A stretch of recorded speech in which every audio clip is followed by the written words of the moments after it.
جو آپ کے ساتھ زیادتی کریں، آپ جب اس کو اللہ کی رضا کے لیے معاف کریں گے، کوئی اور دیکھے نہ دیکھے، کوئی اور تمہیں اس کا صلہ دے یا نہ دے، مگر وہ اللہ تو دیکھ رہا ہے، وہ اللہ تو جانتا ہے کہ یہ اس سے اپنے زیادتی کا بدلہ لے سکتا تھا، اس نے قادر ہونے کے باوجود معاف کیا، میری رضا کے لیے معاف کیا، میں اس کو اپنی رحمتوں میں لے لوں گا۔ اللہ تعالیٰ آپ کو نوازیں۔ میرے والد حضرت مولانا محمد شریف صاحب جالندھری رحمۃ اللہ علیہ جب وہ حج پر جا رہے تھے، یہ ان کی زندگی کا دوسرا حج تھا، بحری جہاز پر روانہ ہوئے کراچی سے۔ ہم بحری جہاز میں ان کو بٹھا کر روانہ کرنے کے بعد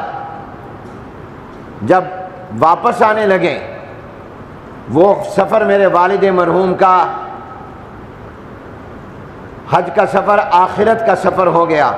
کہ اسی سفر حج میں ان کا مکہ المکرمہ میں انتقال ہو گیا، وہیں وہ مکہ المکرمہ میں دفن ہوئے۔ تو مجھے جو نصیحتیں فرمائیں، ایک نصیحت تو فرمائی کہ نماز کی ہمیشہ پابندی کرنا،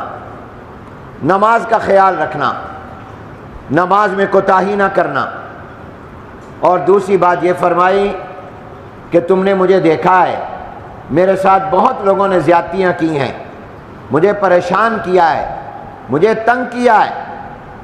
لیکن میں نے ہر ایک کو معاف کر دیا اور دل سے معاف کر دیا، کسی سے بدلہ نہیں لیا۔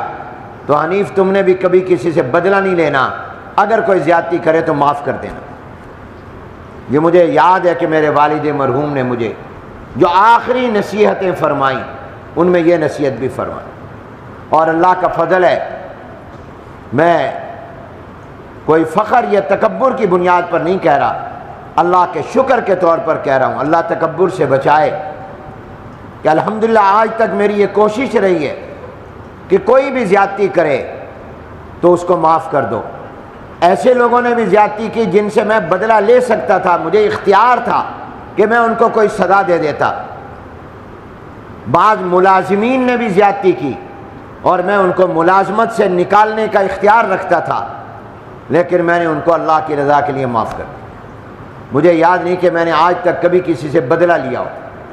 کوشش یہی کیا کہ انتقام نہ لو، معاف کر دو۔ واعف عمن ظلمک، یہ اخلاق ہوتے ہیں کہ انسان اپنے اوپر ظلم اور زیادتی کرنے والے کو معاف کر دے۔